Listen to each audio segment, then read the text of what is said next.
Hello everyone, we're just waiting for everyone to join and then we'll get started.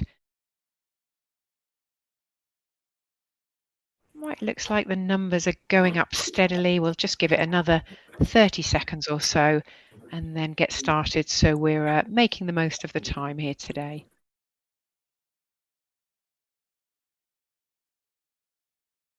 Em, are you happy that we now have everyone in the meeting?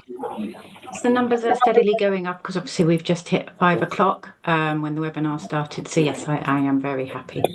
Lovely. In that case, I suggest we get started.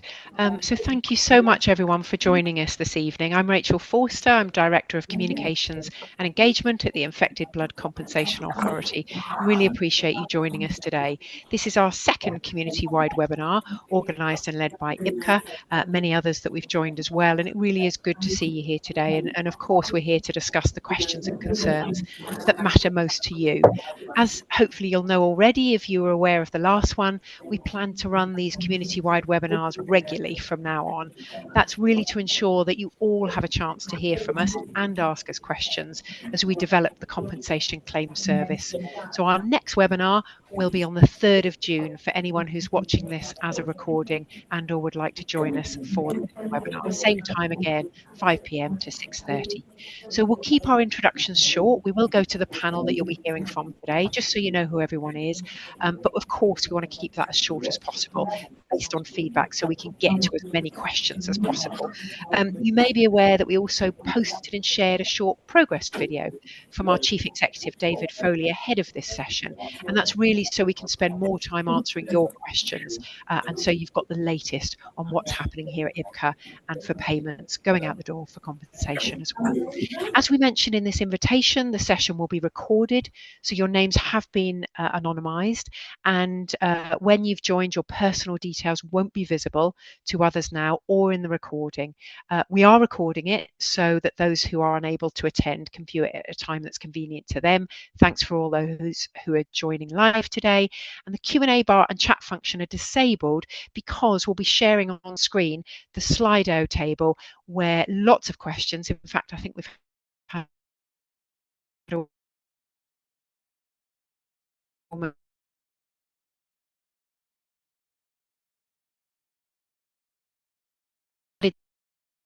Rachel, I think you might be cutting out. I'm not sure whether that's for everyone else as well.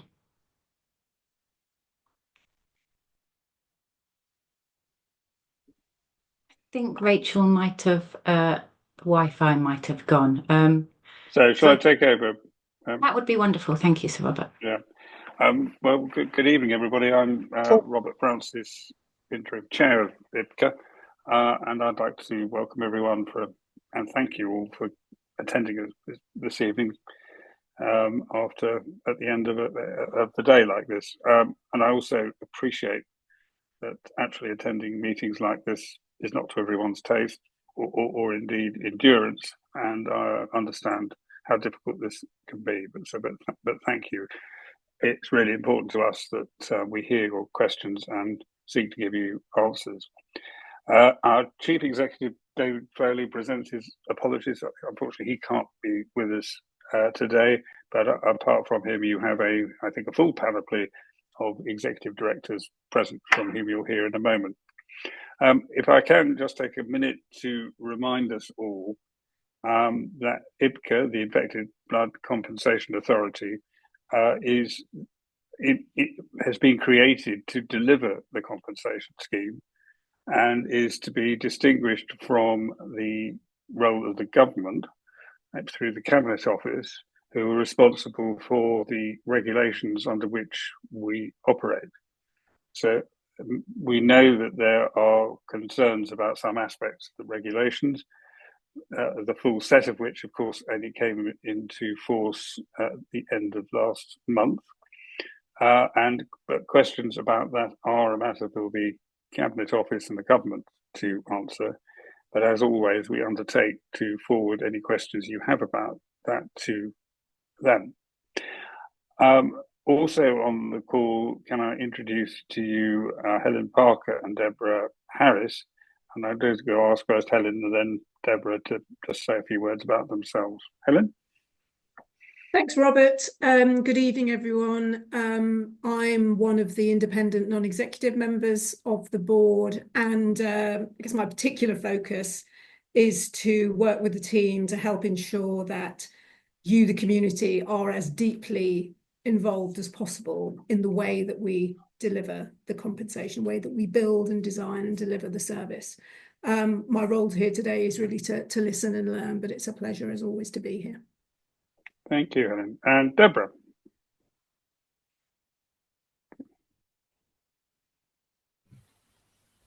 Thank you, Robert. Good evening, everyone. My full name, Deborah Harris-Aboom. I'm also a non-executive director interim on the board. My background is in governance, audit and commercial financial services. So I think it's quite helpful that Helen spoke about remit. I think my area of focus has been on looking at the development to see if there are ways that we could do things faster, smarter within the restrictions of an arm's length public service body. My background's mostly been in public sector non-executive director roles. And I'm really, really excited by the opportunity to be able to deliver compensation in this way. So again, this evening, I'm here to listen and understand and take this information back into our future board discussions. Thank you. Deborah, thank you very much. Now, if I can then hand over to Richard to introduce the executive directors. Hi, my name's Rich. I'm the Director for Corporate Services and work as the authority's Chief Financial Officer. I'm going to pass over to Cindy to introduce itself.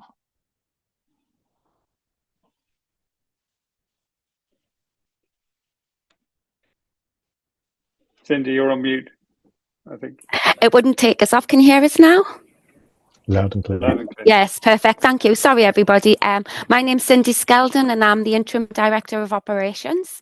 So I'm responsible for the claim manager, who are obviously responsible for advocating on claimants' behalf and processing those claims of compensation, as well as the Claimant Support and Resolution Centre, who deal with all incoming email enquiries and telephone enquiries as well.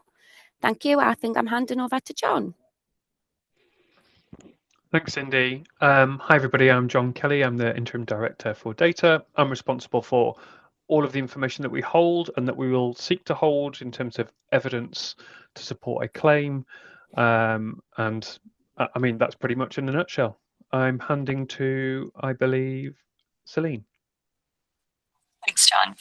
Hi, everybody. My name is Celine McLaughlin. I'm the Director of Digital, so my teams are responsible for all of the IT for the organisation and for the service and for designing the service for how we're going to be paying compensation scheme.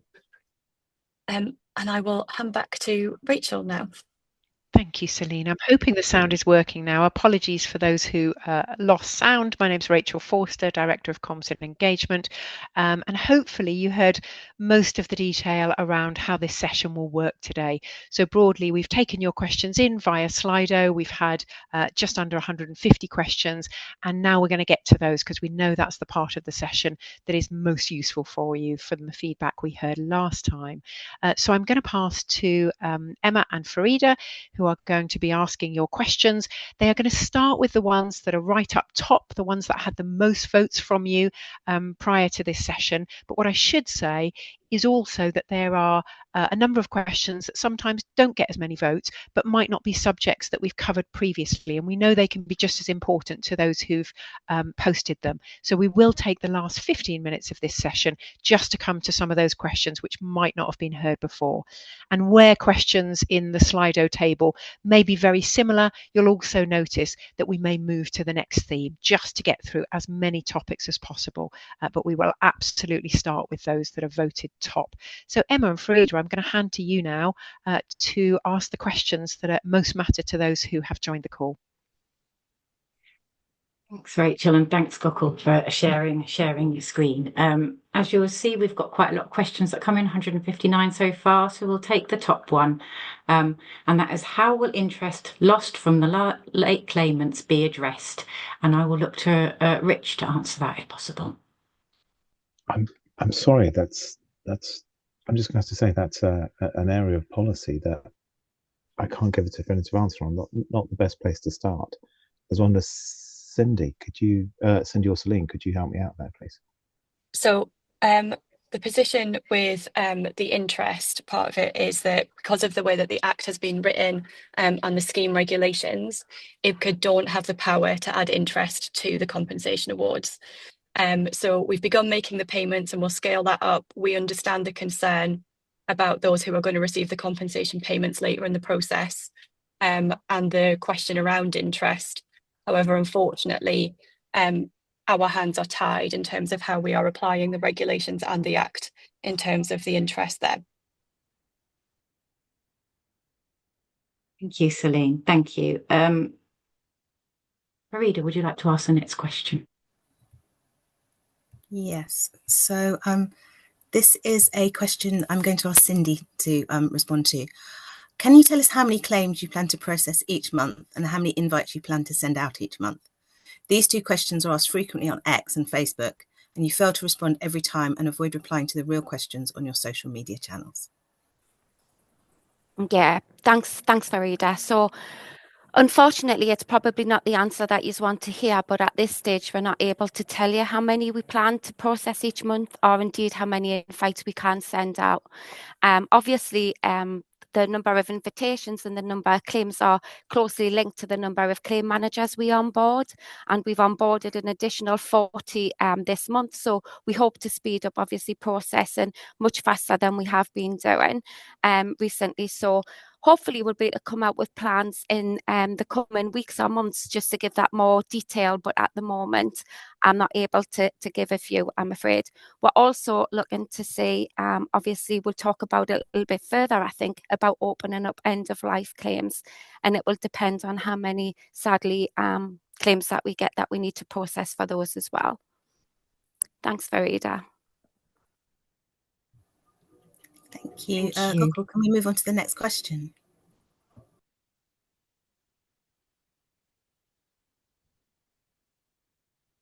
Thank you. Thanks, Gokul. So this question I'm going to be asking John, if that's okay. So here it says, I and other estates have used the calculator and are happy with their calculated compensation figure. We have the medical documents you need and we're ready to accept the compensation offered. Why can we not call you and have our claims processed?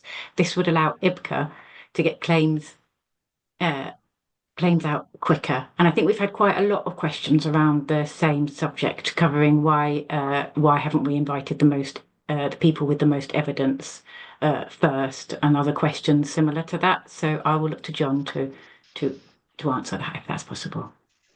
Thank you, Emma. Yeah, okay. So I had a look at those questions just briefly before joining the call. So hopefully this might answer some of them together. So I just want to kind of go back to the purpose of that private beta phase, which was, for us, it was to test and learn the challenges and barriers to scaling our service. And one of the biggest areas of learning, not the only area of learning, but the biggest areas, was how quickly we could find the right evidence, what we needed to be able to see, and how we could make the journey for a person seeking to claim as smooth as possible. A challenge with test and learn, though, is that the only way to open up the service in a managed way is through invitation, and the only way to do that fairly is through random selection. And prioritizing claims where the claimant has all the evidence may mean that we do pay a number of people more quickly, but it'll also mean that those without any information to hand will inevitably end up being paid much more slowly. And it's probably worth reflecting that of the 255 claims that we've invited so far, only about 1 in 4 have all of the information that we've needed, and therefore ourselves or the claimant themselves has had to go away and seek additional information. Now, certainly for private beta, that's been absolutely important learning, so that we can act quicker on behalf of people seeking compensation in the future. But we are looking at ways to be more efficient in the way that we package our claims together. One of the areas that we've been discussing recently is how we can prepare claims, excuse me, I'm tripping over my tongue, prepare claims in advance so that we can identify claims that, identify people who have all of the information, or where we have all of that information, that would mean the claim could be made much more quickly, as opposed to those where there is evidence that is required, and it means that we would be able to then seek to bridge the gaps in that evidence before the claim starts. Again, overall, improving how quickly a claim manager is able to get to the point of making an offer. We're also looking at additional information, like where can we go and seek to bridge those gaps in evidence. So, for example, infection dates is a big element of the claim process that we need to be able to bridge, and we're seeking different providers, including, for example, National Haemophilia Database, to help us identify and bridge some of those gaps in evidence up front. Thanks, Emma. Thank you. Can we go on to the next question, please? Thank you. So this is a question that's about sequencing estates, and I'm going to ask Sir Robert to answer this one. If it takes 4 years to play affected claims, isn't there discrimination for estates based on queue position? Those who die before being selected can't pass future financial loss to their estate. Similarly, the amount of interest someone can earn over 4 years is staggering, and again, financially differs. I just note that obviously we've already answered the question on interest, but Sir Robert, if you can answer the early part of the question, thank you.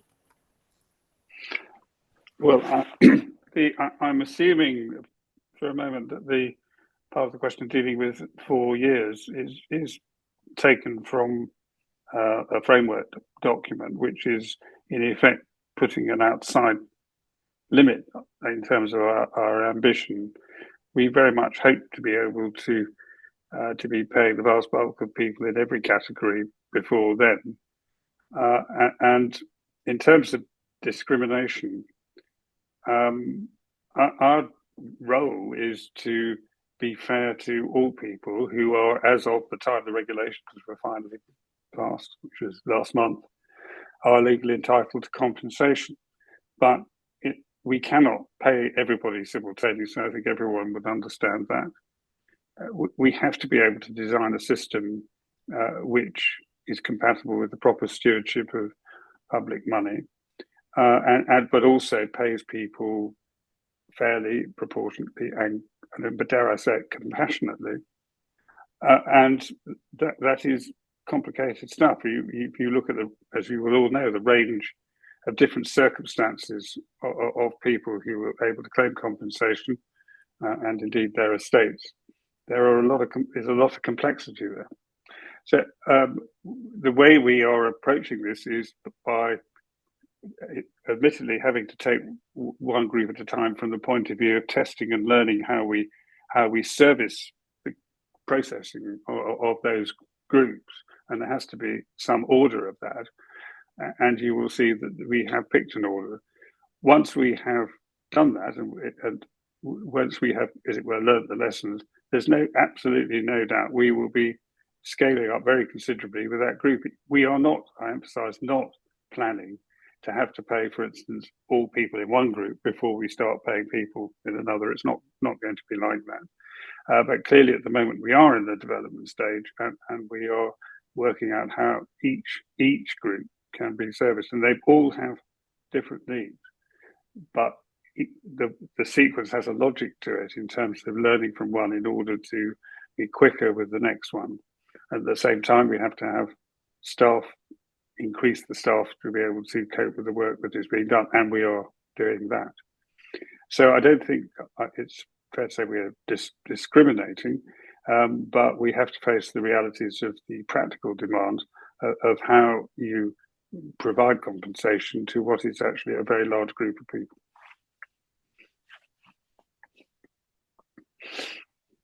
Thank you, Sarah. The next question, I will direct that to Celine, and it does sort of relate somewhat to the question that's just been posed. Celine, please can you provide a clear timeline for each cohort? Unfortunately, vaguely saying 2027 and 2029 does not give any clarity and causes a lot of anxiety within the community. Thanks. So As Sir Robert's mentioned, the 2027-2029 dates are taken from the IPCA framework, and we're aiming to make the payments faster than that wherever possible. We know that not having firm timelines in place is causing a lot of distress to people. We have heard this, and we are trying to do as much as we can, as John explained earlier, in terms of trying to do some modelling as we have more and more cases coming through and more types of cases, to be able to get a stronger view of when we think we will be able to say more. We're being really cautious not to say something now when we don't have the definitive answers, because worse than saying nothing is telling you the wrong information. And right now we don't have good enough information to be able to do that kind of future view of what we think those timelines look like. We're working at the moment on trying to, one, build our knowledge to be able to improve our forecasting, to be able to give people a clearer idea of when we think we will get to different types of claims and how many at what point. And we are also spending our time trying to look at anything we can do to speed up the process in a way that doesn't increase error, that doesn't increase risk of getting things wrong for people, because we want to make sure that we go as fast as we can while being absolutely confident that we are getting it right in terms of the amounts that we are paying. Thank you, Celine. Will you raise the next question, please?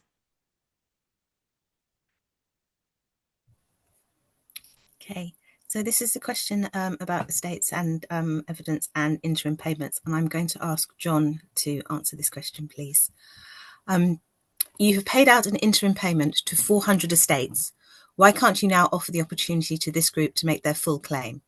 Many have all the medical evidence needed for a quick claim. Will there be a second interim payment to estates if we have to wait years?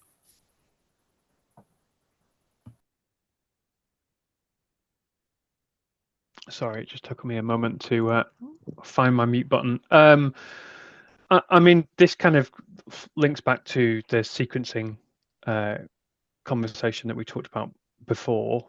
I also want to state that the interim payments are the responsibility of the Cabinet Office and were administered by the current infected blood support schemes.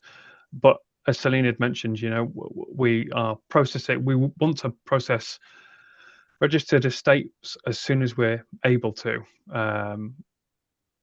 And we'd like to be able to tell you more as soon as that we've got some confidence in the modelling about when that will be. Thank you. Next question is there Cindy and Celine, I think, an elderly affected are dying as recent cases in the newspapers demonstrate. Being elderly is not a terminal illness. As an 89-year-old affected parent of a dead HIV child, are you operating a scheme of attrition whereby I die and no affected compensation is ever paid? I can step in if that's helpful here. So it's really difficult in terms of the way that the affected payments are made, and that we know that if somebody dies while they're still waiting to receive their affected payment, then we can't pass that on. And we are trying to make sure that we prioritise as quickly as possible getting payments out. As was discussed earlier with the sequencing, is about how we can try and move as quickly as possible through all of the different types of claims so we can pay people as fast as we possibly can. We know that that is not as fast as people will need and would like us to go, and we're doing everything we can to look for ways to move that forward. So there's absolutely nothing that we're doing to try and slow this down. We are trying to go as fast as we can to move through these. We know that there is no easy way to do that, because some people are always going to wait longer than others to be paid. And so we're trying to make it as quick as we can and set out the reasons why we've moved that through. Thank you, Celine. Gokul, could you raise the next question, please?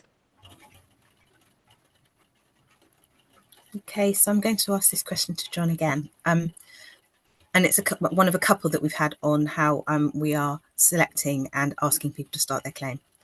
Please explain how the selection process works. Inviting victims purely at random in a lottery type fashion is awfully cruel. Considering all of the hurt the community has dealt with for so many years, why can you not provide a better selection process so we aren't given false hope every week? Thanks, Farida. I want to start off by saying I understand that the idea of random selection can add anxiety to many people that are waiting for their compensation claim invite to start. I want to say that we chose the random selection process intentionally. I want to explain why we did that. So for the first two, well, and especially for the first 250 claims, what we needed to do was open up the service in a manageable way where we could learn effectively, but at the same time, and learn as much as possible about the different circumstances of people that might seek to claim compensation. Actually doing that completely randomly may have meant, though the private beta invites were not actually representative of the different situations of people on the existing schemes. For example, the Irish scheme has less than 150 people on that scheme, and if we randomly selected 250 claimants from the 3,600 registered infected, it's completely reasonable that we may not have had anyone from the Irish scheme on there. So whilst we did randomly select individuals, we did so in a way that made sure that we had representation across, for example, the devolved authorities, a fair and representative spread of things like age and infection and co-infection types. Again, just to make sure that we could move through the claim process with as wide and as broad a spread of different claim types as possible and learn as much as we could. We've also opened up another priorities route through the end of life, as was end of life process, which was mentioned earlier, and we are regularly reviewing fair ways to open up the service. But as it stands now, the random selection method that I've just described is the only way we can fairly open up that service in a way that we can manage demand.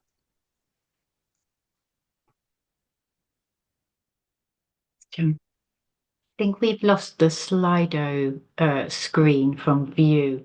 However, the next question, wait till that comes up. The next question is regarding hepatitis B and some hep C victims. It says, hepatitis B and some hep C victims are excluded from support schemes and interim payments. Hep B had to be notified of the public health, had to be notified to the public health laboratory. So figures for infections are known. The victims have suffered years of illness and deprivation. How is it justifiable that they are being left until last? I'll hand that to Celine, if that's okay. Thanks, Sam. So we've already sort of discussed around the sequencing element of this. There is no perfect decision for which groups can start their claim in which order. Every time we speak to people, we would kind of go back round and change it again, if we could, in terms of when we talk to people and hear the different reasons why we should be doing one set of claims before we should be dealing with another. And that's something that we've really struggled with as a board in terms of making those decisions, because everybody's circumstances are so different. And we know that some people found the conversations really, really difficult to work through when we've done that. We are looking, as we always are, about where we need to learn and reconsider and rethink about what we're doing with everything on the sequencing, as we are with everything else that we are doing as an organisation. For the hepatitis be excluded from the existing support schemes, we've done sessions recently with people representing those within that group of people, and also for people who have not been able to register with existing support schemes because of cut-off date issues as well. We have heard their concerns about the sequencing order of it. We are able to take that back through when we're discussing that in terms of, is there anything more we can do? As I say, our priority is trying to see how we can pay all people as quickly as possible. We're looking to see how we can continue to increase the speed of what we're doing to try and get through as many claims as we possibly can in a way that is accurate and correct in terms of paying people.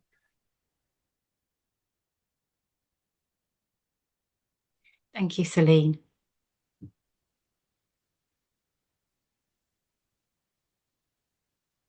I can ask this one. Why is it complex to calculate interest on the compensation lump sums backdated to December? when there are already complex calculations in the regulations relating to past and future lost care awards? Could you hire an accountant to work out these calculations to make the awards fair to everyone? And I'll hand back to Rich for this question. Thanks, Emma. And I completely understand why the question's being asked. It's not the complexity. It's not how difficult it is to whether to calculate the correct interest and at what rate. It's simply that the regulations don't provide us any powers to do that. We are concentrating on making the service as straightforward as possible and to get and make the payments as quickly and as promptly and as simply as we possibly can. There is simply no scope in the regulation for us to add interest to reflect the point in time at which the payments were made. So I'm really sorry. It's not a question of complexity. It's just no powers in the Victims and Prisoners Act or in the regulations that have been made.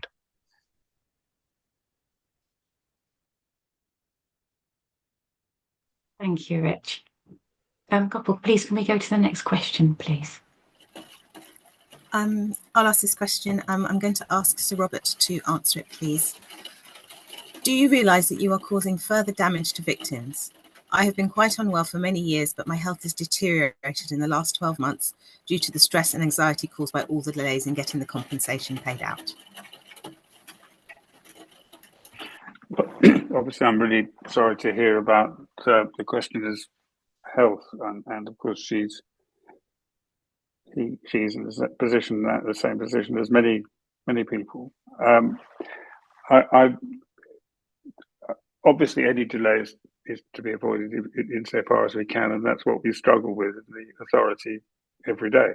But as I've already said, we can't pay everyone at the same time, and we're doing our best to accelerate the rate at which we pay people. And I would just say this, that I understand that when people talk about delay, they're talking about a delay that in many cases extends for decades. I would remind you, and I'm not wanting to defend this at all, but our authority has existed for just under a year. We received no regulations or powers to pay anyone until the end of August. We have started paying some people last year, but we've been paying more people this year. And the full set of regulations, I said, only came into force 2 weeks ago. I understand that the anxiety all that causes, the uncertainty that goes with it, and we do our best through meetings like this, through the information we distribute on a very regular basis, to at least allow people to understand what the position is, however unsatisfactory that may be. So my heart goes out to you in relation to the weight that you're enduring, and it's a weight you share with many other people. Were it just you, I'd pay you tomorrow. Thank you, Robert. This question will be for Celine. What counts as registered for estates? Advice from IBCA is conflicting. Where a widow is registered with EBS, etc., it's unclear if the widow or the estate is registered. These people have P reference numbers for the estate and W for the widow. Stage 1, 2, 70k payments were made to the estate. Celine, I'll hand over to you. Thanks, Em. So we can confirm that following feedback in terms of the lack of clarity around about the definition of registered estates and that it was too narrow, we've tried to make it clearer, and we've sent a new communication out last week over social media or on the website to try and make it a broader and clear definition of what we mean by registered estate. So we consider an affected person's estate as registered if they received one or more payments from a scheme before they died, their bereaved partner has received payments from one of the support schemes, or the estate or affected bereaved partner has received an interim compensation since they died. Once a claim has started and it's registered with IBCA, we automatically consider their estate registered if they die. Where we don't consider it to be a registered estate is if they were not registered with an Alliance House organisation or one of the support schemes, or they were registered with an Alliance House organisation before their case was migrated to the support scheme and their estate or bereaved partner has not yet received interim compensation. We realise it's quite a complicated set of circumstances in there, so if there's anything that we can do to make that clearer, please do just feed that back through and we'll keep trying to improve how we're explaining that. Celine.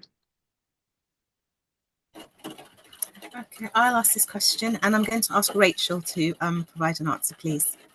From the previous webinar, many questions were asked and a lot referred to Cabinet Office. Will you be providing answers to the Cabinet Office questions and the other questions that were asked but you didn't have time to answer? Yes, thank you for asking that.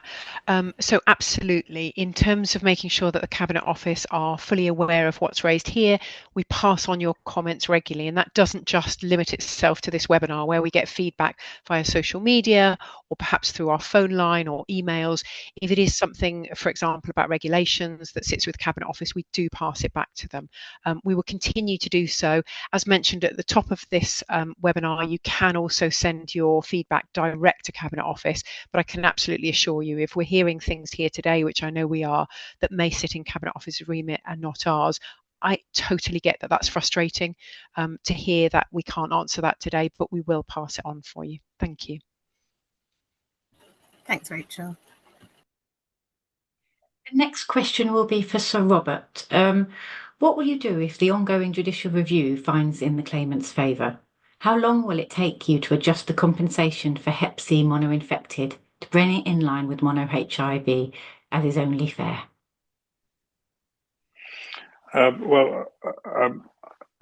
Obviously, by definition, it's a hypothetical question. We can only pay people in accordance with the regulations that have been promulgated, and it would be hypothetically for the government to consider what, if any, amendments to make to those regulations. We would obviously then respond as quickly as we could to any change that was made. But as I say, that's all hypothetical, and you would need to ask the government for what their response would be, but I doubt they'd answer that question hypothetically. Thank you.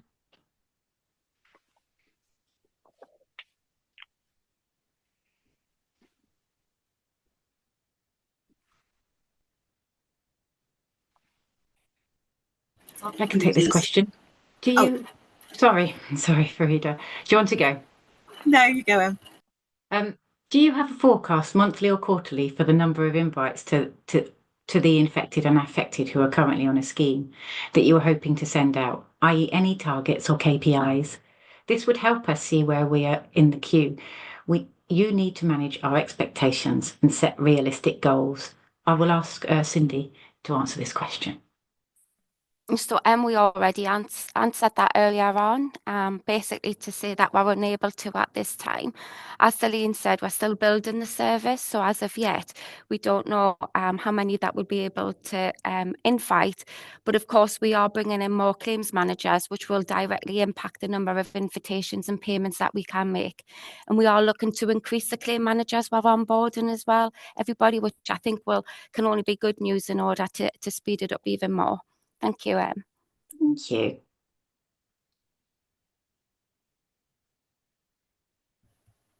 Okay, I'll take the next question. I'm going to ask Cindy to answer this one as well. Why are support payments deducted from the total compensation award when support and compensation are distinct concepts? To clarify, support payments help with financial hardship, while compensation acknowledges harm and provides restitution. Thanks, Farida. So, in effect, support payments became ex gratia on the 31st of March with a new set of regulations. So that means that they're no longer required by law. So they are now considered as part of the overall package. So they're funding for a person's future financial loss and care costs until the end of their life, which is in line with the inquiry's recommendations. And also that future support scheme payments are taken into account. So if the scheme did not count support scheme payments against future financial loss and future care awards, actually in effect, the scheme would be double compensating those who opt for that route. So that's why. Thanks, Farida. Thank you. We'll take the next one, and this question is directed at Sir Robert. Some haemophiliacs escaped HIV, but not HCV. We've had HCV on top of haemophilia and some on top of HPV. The tariff groups us with whole blood victims, but our circumstances are very different. We've written to Sir Brian and David Foley. Have you read our letter, and do you have any comments? MHH Group. I have read your letter with great interest, and I think you make some very strong points for a group you say is small, and I would want to know whether that is in fact the case. I think we will need to consider what is said, and I'd like time to consider that letter. Thank you, Sir Robert.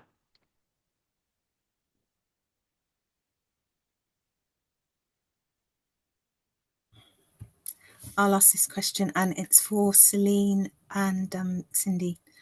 How and when will the affected be able to register children, siblings? Will these claims be processed at the same time as the estate claim? For example, you process the estate claim followed or concurrently with respective affected that belong to that estate.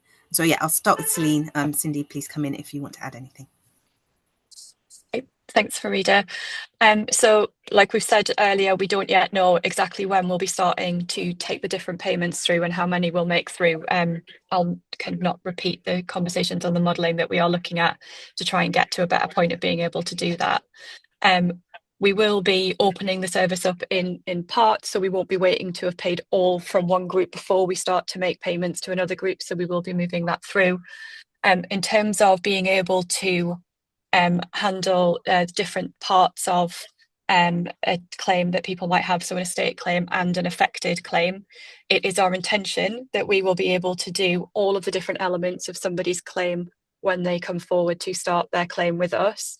Obviously, if we have only built one part of the service at the point in time in which we take a claim, so at the moment we can only deal with the infected part of somebody's claim. So if somebody is affected or has an estate claim as well, we can't do that, and we'll have to come back round to process those parts of their claim.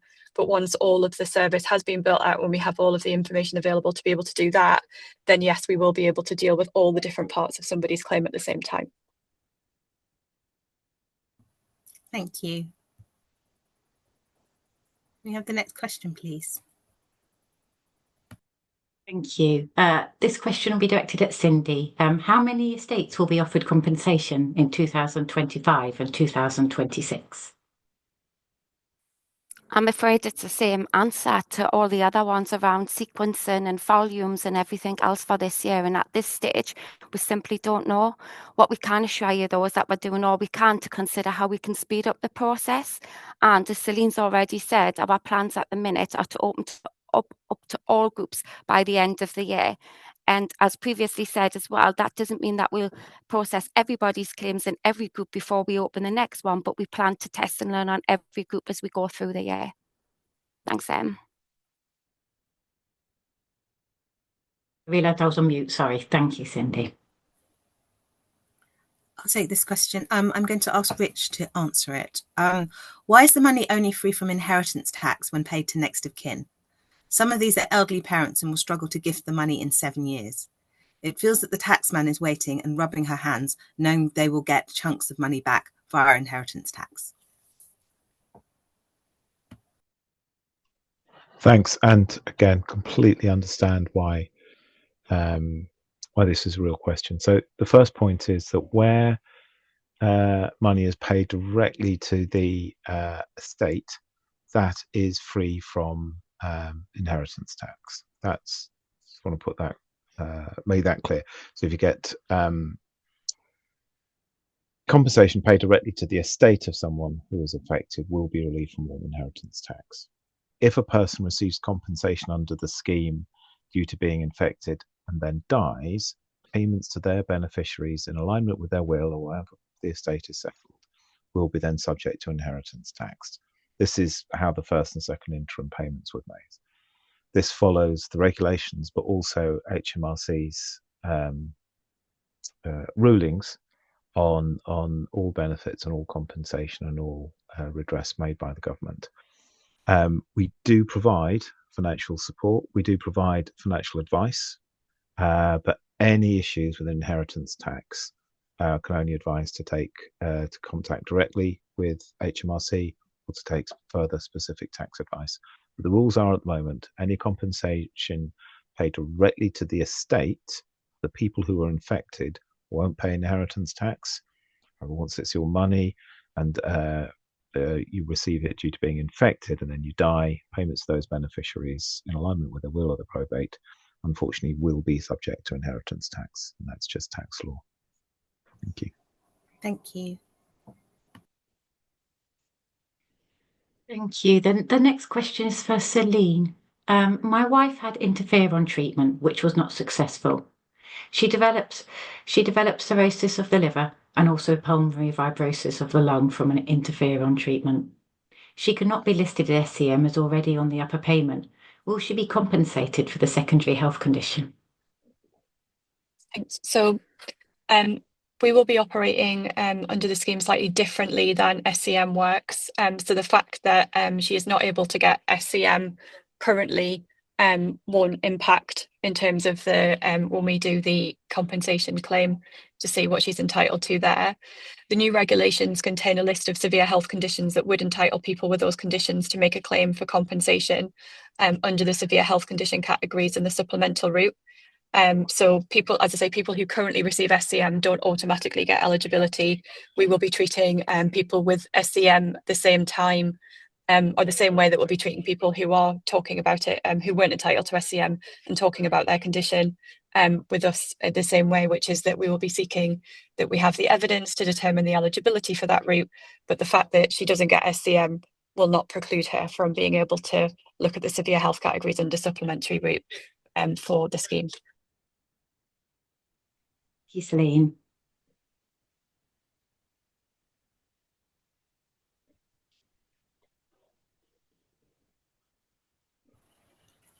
I'll answer this question. I will ask Sir Robert to answer.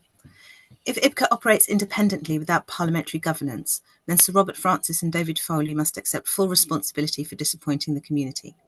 The continuous delays in compensation contribute to victim mortality each week. Do they take full responsibility?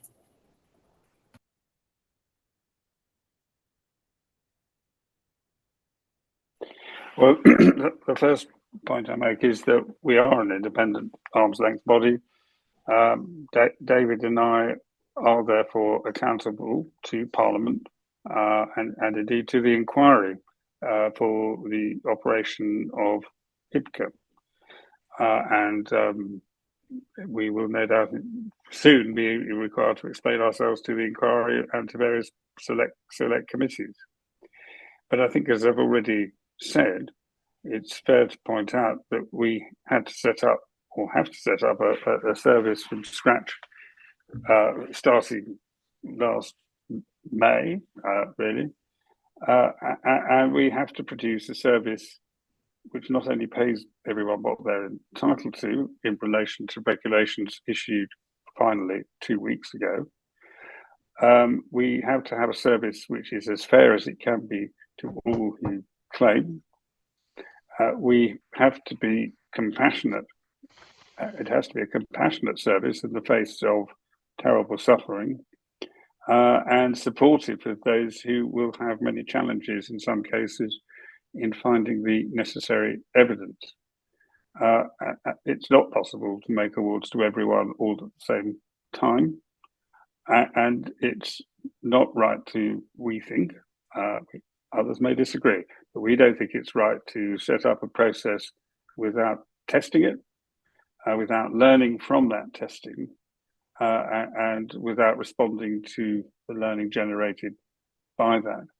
But I can assure you that we do believe that, given where we've got to now, you will be seeing in the course of this year a stepped increase in the pace at which claims are dealt with, payments are made, and so on, building on the learning we've obtained. And that will extend to all groups, not just the living infected, important as they are, that we've already been talking to. But I think we've already seen, just from the questions being asked, how many different categories of people there are, all categories having different requirements with regard to the evidence and information required, all of which have to be fitted within the scheme of these regulations.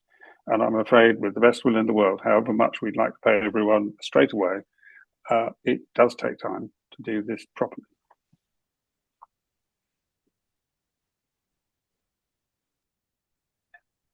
Thank you, Sir Robert. I will go to the next question, and this is for Celine. How will the first beneficiaries of estates be selected for compensation offers? What is the criteria being used? So we haven't defined the criteria for this yet. We'll be doing that as part of the work to roll that out when we get to that stage of the service development. It is likely that we will look at using the end of life criteria, given that we've said that we are going to do that across the board as we open up to new claims. So this feels like the fairest way to move that through. Thank you, Celine. Before we go to the next question, I just wanted to ask Rachel, we've had a couple of comments. People are concerned that we are deleting questions. Would you be able just to respond to that, please? Yes, of course, no problem at all. We would never delete questions on topics that we haven't answered. So I want to absolutely reassure you, and that actually goes for all our channels, including social media, these webinars, etc. The only time that questions will not come up the top is where we've answered the same topic, the same answer, so that we can get through as many as possible, and that we can hope that as many people as possible can hear their questions answered. So the only time we won't be answering questions here is if it's something that we have already answered, just to reiterate that. We will, at the end of this session, as I've mentioned before as well, spend the last 15 minutes looking at questions that might not have got as many votes, but perhaps are topics that we haven't answered. But just to reiterate, if something is critical, if something is difficult, we will not delete it. The only time we would push another question higher up is where we may have answered a question already. Thank you, Farida. Would you like me to take the next question as well? Yes, please. I'll just read it out then. So, when are the murderers who knowingly sourced and gave this blood, NHS staff, going to be held accountable for their actions? So while we are here to make payments, and of course that is something that's outside of that remit and maybe a criminal matter, we absolutely recognise the devastation this national scandal has caused to so many lives. Just to reiterate that, we in no way underestimate the absolute devastation that this has caused. So we continue to work on recognising this harm through paying out compensation. Thank you.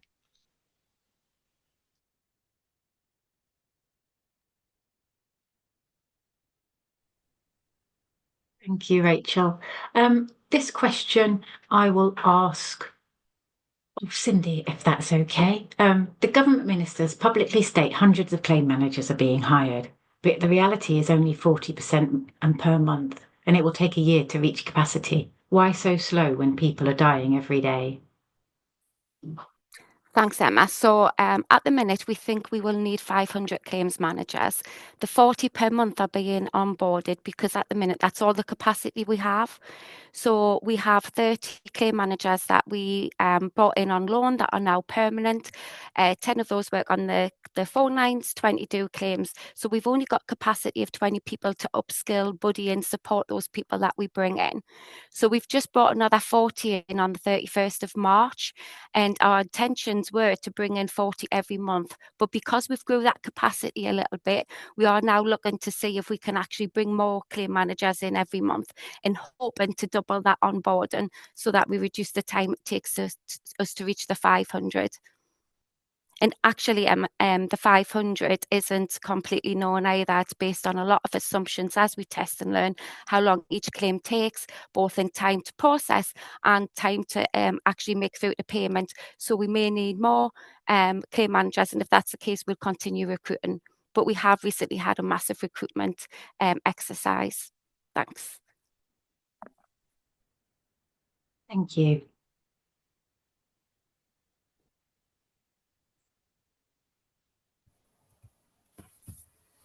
So this isn't really a question, but I do want to read it out because I think it's very important. It says, death was the worst outcome. It's the end of the road and the heart of the scandal. IBCRA are working hard to pay registered estates, but a more firm indication or range with caveats of timeframes is critical. The not knowing is causing mental torment. People have life plans. You can make this right.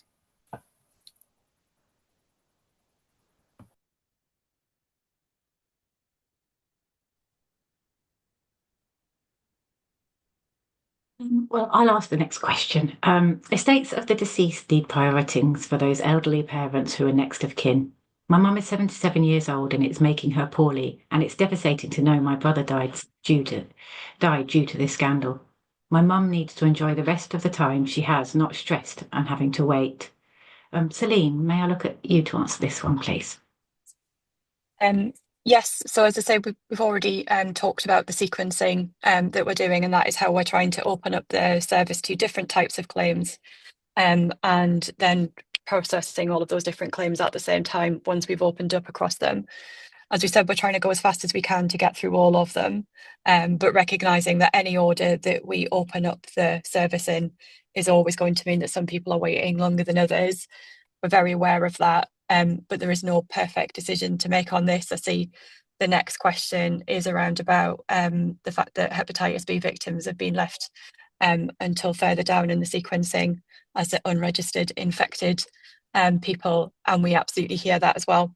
The difficulty we have is that everybody deserves to be paid now, and we are trying to balance that through as best we can to try and get through as many people as we possibly can, as quickly as we can, while opening it out to different types of claims as we do that.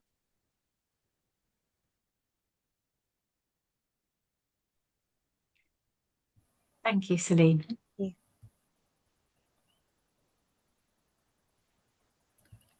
Can we have the next question? I mean, I think we've already really answered this. Is there any more you would like to add, Cindy, on the number of claims managers we have today who are fully trained and ready to process claims? Yeah, so, and I'll answer a question further on as well, Farida, because it's about training duration. So, as I said before, there's 30 claim managers fully trained at the minute who do a mixture of claim management and the telephony line and inbox. There's 40 who are about to complete their training next week. So the classroom training is 3 weeks long. It's not 6 weeks, it's 3 weeks long, but then they come out of classroom training and obviously they have to consolidate. So classroom training is just a portion of that training. Obviously, as they get to process claims, they learn more, the buddying, the mentoring and everything else that goes with it. Thanks, Farida. Thank you. I'll take this question.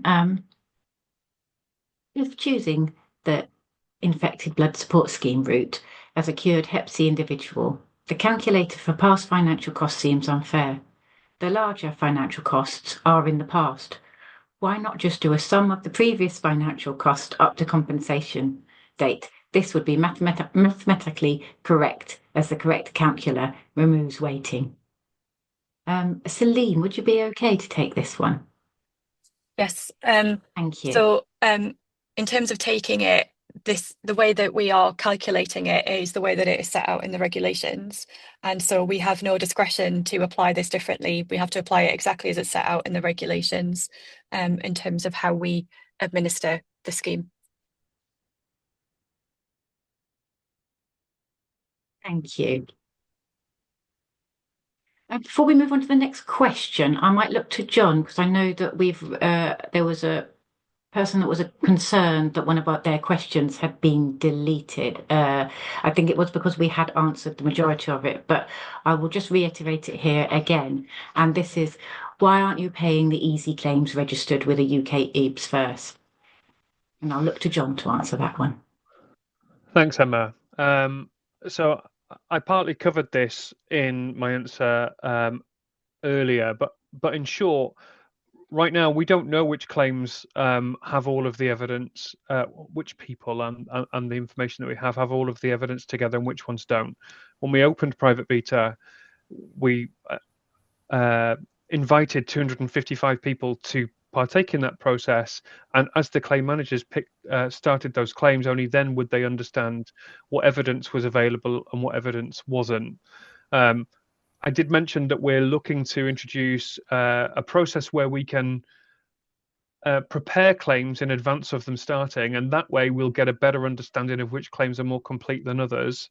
But we do reflect, though, that paying all of those the ones that have all of the evidence first will then just disadvantage those that don't have all of that evidence more significantly. The more complicated ones will take even longer.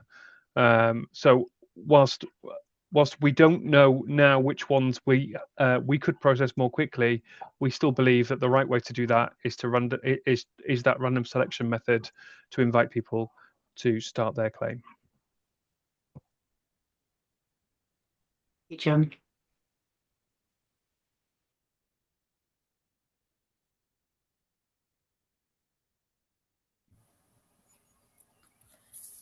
So this is a question about estates, and it's what date and year will the first estate compensation be offered to the first beneficiary? And I'm going to ask Celine if you could answer this. So we've set out that we plan to open up the scheme across the different groups, and we're aiming to do that before the end of this year. So we will have paid the first estate claim before the end of the year. What I can't say is how many or exactly when in the year that will be. Thank you. I'll ask Cindy to answer this question, please. In the last webinar, we were told that it would take 2 to 3 weeks to train a claims manager. Now we're being told it takes 6 weeks. Why has the training time doubled? Yeah, I answered that before. So it hasn't doubled. It is 3 weeks in the classroom, and then obviously they come out in consolidation and start on processing claims straight away. Thank you.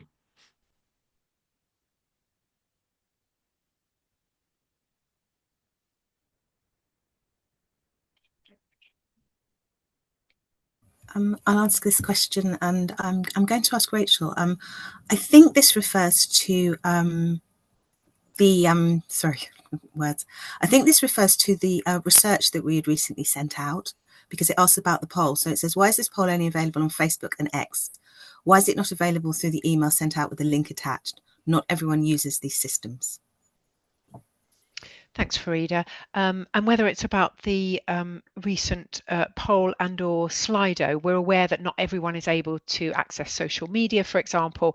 So we also share via other channels, and that includes via all the community groups we're aware of. So we have a number of community groups that have identified themselves to us. If any of you represent community groups that we're not speaking to regularly, please get in touch.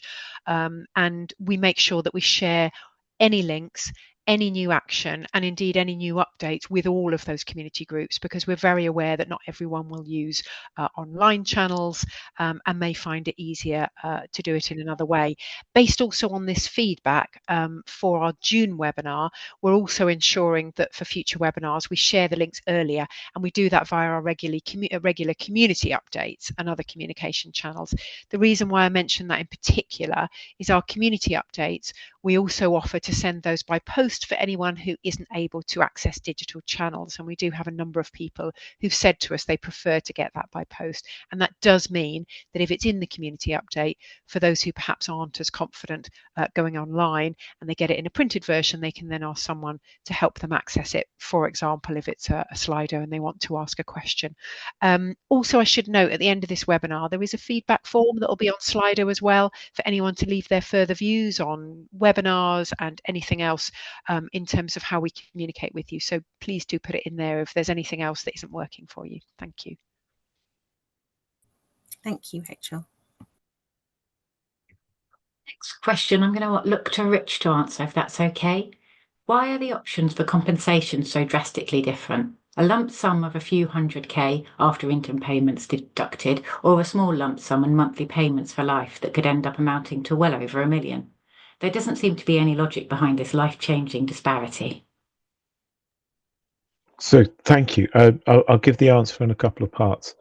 The regulations have set out the different ways in which the compensation can be paid.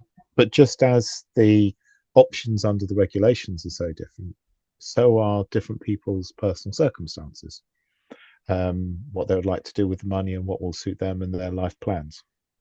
So to support those, and we recognise those are really, really difficult decisions and calculations to make. So to support that, everyone that has made an offer of compensation, we're also making an offer of independent financial advice from a regulated financial advisor, free. We pick up the cost for that. You shouldn't be spending any of your compensation on that, to help and support in taking that decision. And just as the regulations are providing quite a disparity, so individuals' personal circumstances are going to be different. So we'd like to provide that support so that they can make the best decision for them and what they would like to do with their lives. Thank you.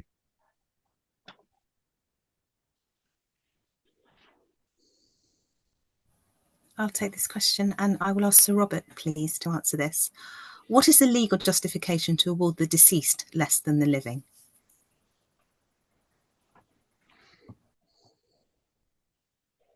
Well, I'm not sure whether that's actually correct, but I mean, for sad and obvious reasons, a person who's deceased cannot receive or won't receive some personal compensation for future losses, although maybe an estate might be able to claim that. I'm struggling to give a better answer than that, but maybe Salim has a better answer. I'm afraid I don't have a better answer than that. In terms of the unhelpful answer I think that I have here is that we are implementing the regulations as they're set out in law and how they're put through, and that is the amount that we're able to pay to people as they come in. So I think if there are concerns around about the relative levels of that, and when people feel that they are at different amounts and show a different recognition, unfortunately that is something that we'd have to pass on to Cabinet Office colleagues to respond to. Thank you. We are getting quite a lot of questions, obviously, about hepatitis B community. So the next two ones, I'll sort of pull them together, if that's okay. And if I could look to Sir Robert to answer these. The Hep B community has been ostracised for too long. While other groups receive years of monthly and interim payments, living Hep B victims include many elderly individuals. Can you please prioritise these individuals in the rollout and provide them with financial support before it's too late? And if I look at the next one, I think this isn't a question, but is more sort of a statement where it says the Hep B community urgently needs to be given an interim payment. Well, in answer to the second part of that question, the regulations don't give our authority the power to make interim payments. We can make awards at the moment. Obviously, we have been making a core award without supplementary awards because that's all we've been able to do, but that has now changed. With regard to prioritisation, I think we've given a number of answers about prioritisation, and what I accept the hepatitis B community feel ignored because they haven't. They, as it were, been introduced as a category for this compensation in a way that they were not for support payments.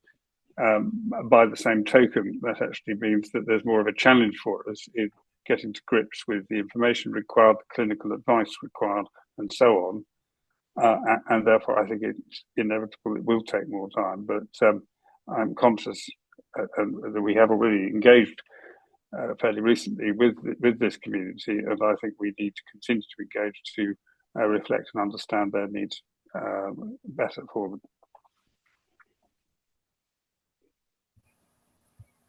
Thank you. So I'll ask this next question, and I'm going to ask John, please, to answer. How many victims from each cohort have been compensated so far? If you cannot publish this information, then it looks like it is being done unfairly and that IBCA have something to hide. Thank you. Okay, so we currently publish our statistics each month, and we'll be publishing some more statistics in the next 2 weeks. So the information that we've got on our last publication is that 255 people have been asked to begin their compensation claim, and 214 people have started that claim process. Of that, 63 offers of compensation have been made and totaled £73,037,056.66, and 40 people have accepted their offers, totaling £44.8 million. In future statistical publications, we're looking to add additional information to that. So more of a breakdown of the different cohorts of people that may have been paid. But right now, that's the information that is published. Thank you.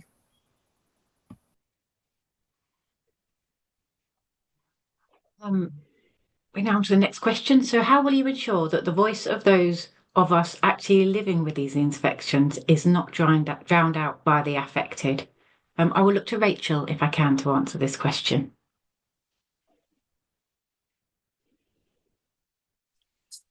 I think Rachel might have just had to step away there, so I can take that one. We are trying to reach out to all different people with all different views on it to get a variety of perspectives that we feed into the decisions that we're making around this. We know that there are a number of affected people, and we are trying to understand their perspective and how we work through that in the same way that we are speaking to people with different condition types or different journeys, so we can try and build that through. We're also trying to find ways of reaching out to people beyond. So we speak to a lot of the representative groups, and we have ways of engaging with them, but we're also trying to make sure that we are working out to speak to people who aren't necessarily represented through some of the groups, to make sure that we hear all of the different voices as that comes through. We also, when we do user research to look at the design of the service and the way that we are building that out, we do research with individuals as well as groups in order to make sure that we get different perspectives through to inform that. I wonder if I could add a point about that, that we don't want to regard any group as being in competition with any other group, and I'm sure all group people involved in this don't want to see that happen either. And as Celine says, we're keen to listen to people from all parts of the community, infected and affected, to understand their different needs and so on. But I think the question demonstrates the dilemma that the need we have to cater for everyone's needs in an environment where we cannot pay everyone together. But we have to recognise two things. One is that the delay for paying any people who are entitled to compensation is causing uncertainty and distress, and sometimes worse for people. But that can apply throughout. And the second point is the affected as well as the infected parts of the community are all entitled legally to the compensation the regulations provide for.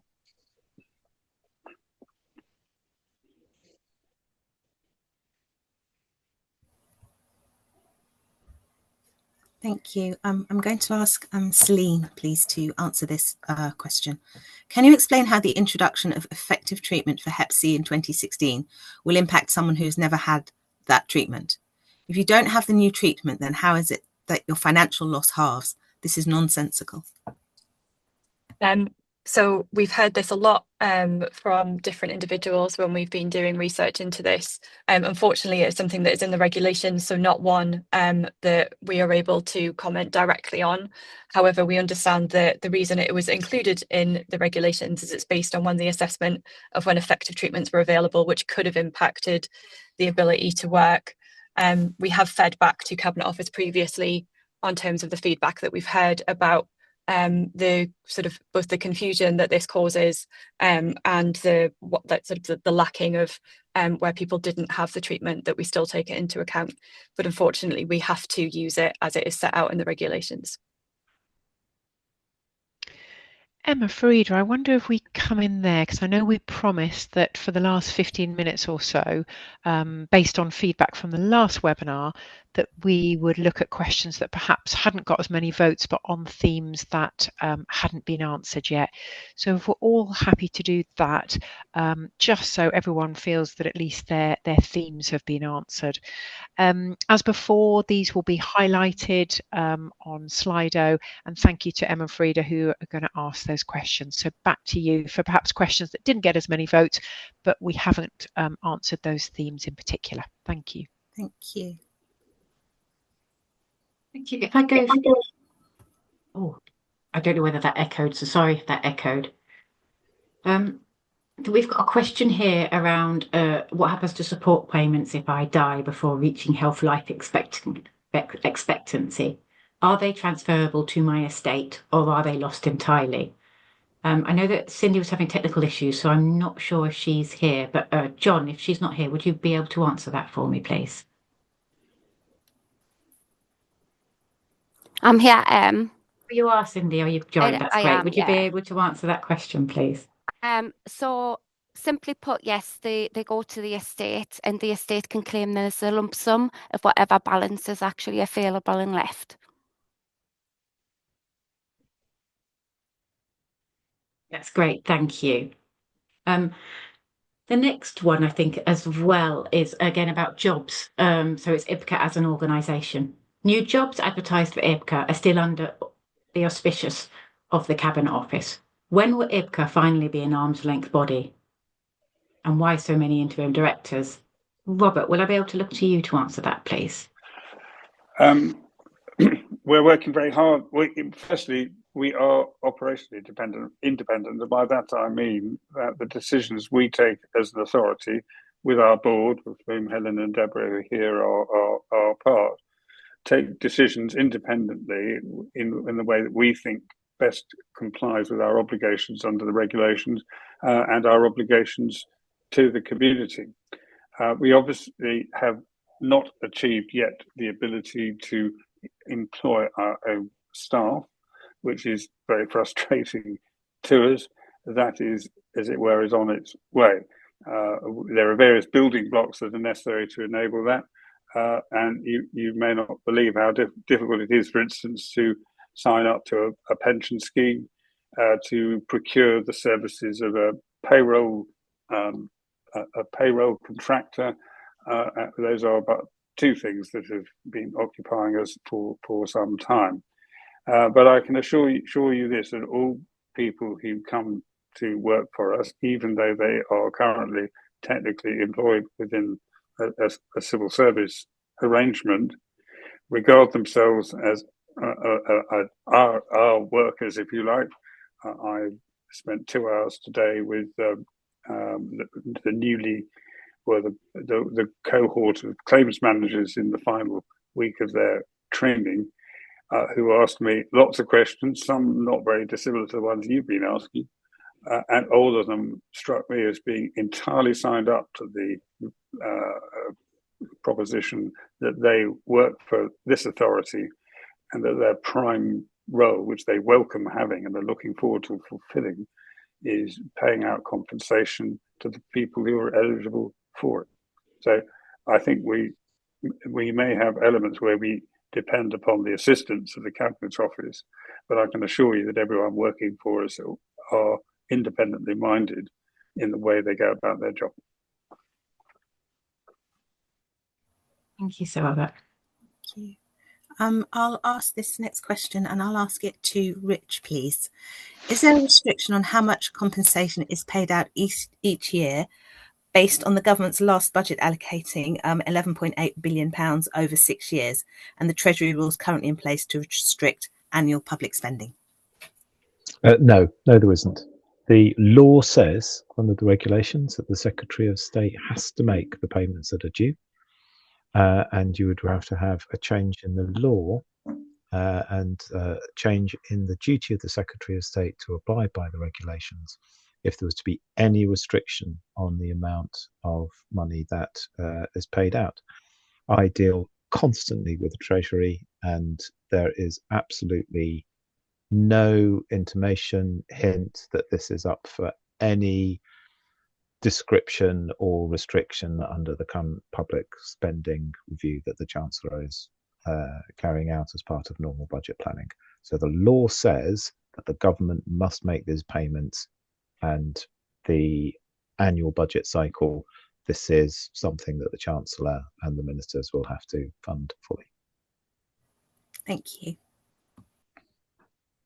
Thanks. I'll take two questions on the calculator, if I may, and I'll direct these to Celine. So we've got, has the calculator been amended to remove the error in the original August 2024 compensation regulations?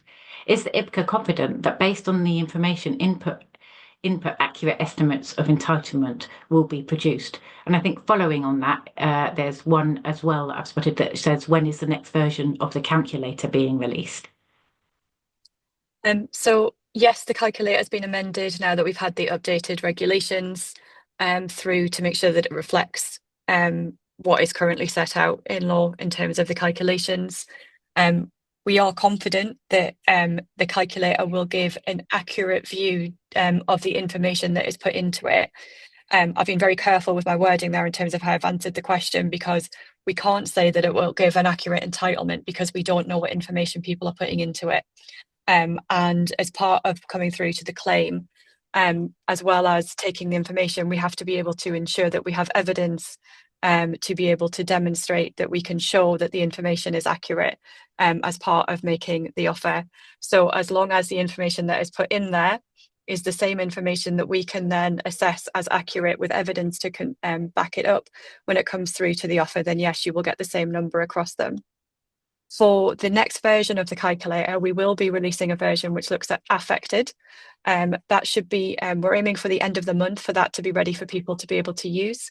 It will be slightly more complicated because we know that many people who are making an affected claim may be making more than one affected claim, or may also have an infected claim as well as an affected claim.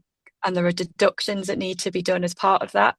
When we do the new version of the calculator, which will include the affected bit, it will mean that people need to check whether or not there are deductions if they're making multiple claims across that, because the calculator will not be able to do that for you when it is there. So there will be a little bit more that people have to do to make sure that they get an accurate figure if they're doing multiple types of claims, but the information will be on the calculator to support people being able to do that.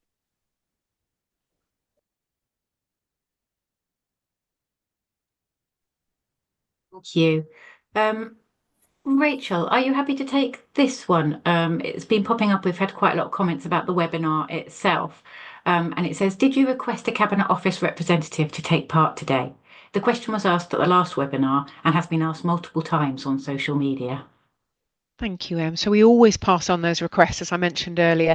Any feedback we get, any requests, we pass on to Cabinet Office, and of course we did the same here, and we'll continue to do so. I should say, actually, we do get mixed feedback when we ask in various engagement sessions and also on these webinars. We do see some mixed feedback about whether someone would like a member of Cabinet Office or not to attend. But going back to the question, we absolutely pass on those requests.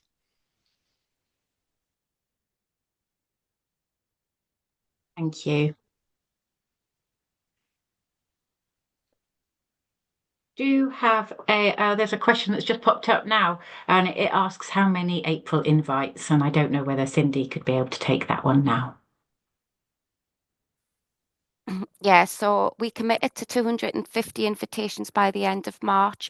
We actually invited 255, and then last week we sent out another 20 invitations. And obviously next week, once we get in the end of life applications, we'll be sending out more invitations, Emma.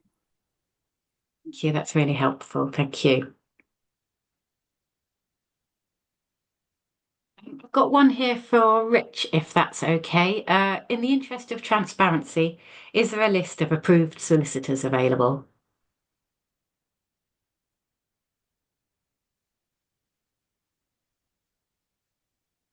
Rich, are you able to take that? I started talking, but I didn't unmute.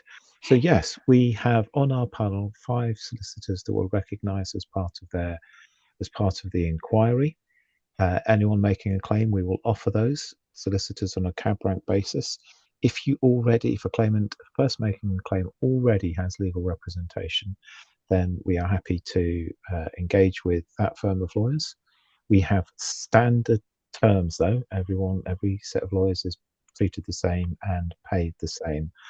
Rather than recite the names from memory, we'll be happy to put the actual list of Collins, Milners, Lee Day, Thompson, Scotland, and I'm so sorry there is a fifth on our panel. We'll be able to put those on the website. But if a claimant already has legal representation and it's a firm of registered solicitors, we'd be happy to have them as the advisors. We have standard terms and conditions which they would have to agree to. One of the things I would just like to say on this call is we will pay for that legal advice. People do not need to enter into a no-win, no-fee basis and essentially have some of their compensation used to pay legal fees. Just want to be really clear with that. I hope that answers the question, and I'm sorry I couldn't remember the fifth. I'm sure the moment the call finishes, it will come back to me, but we'd be happy to point people to the point on the website where the panel of lawyers is currently shown. Thank you. Thank you. Naoshid, who's sitting beside me, says it's Watkins and Gunn. Does that ring a bell? Of course it is, yes, absolutely. I'm very, very grateful, Sir Robert, to you and Naoshid for allowing me to complete the set.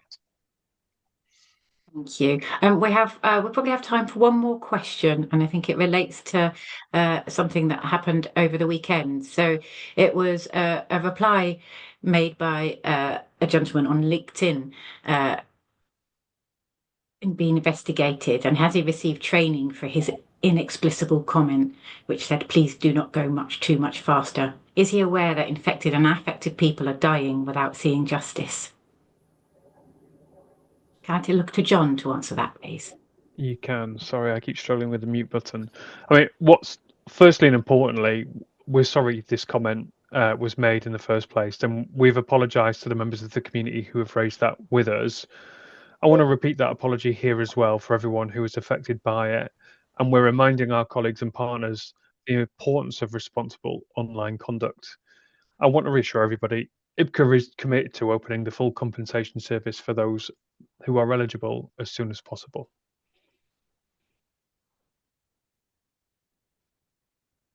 Thank you.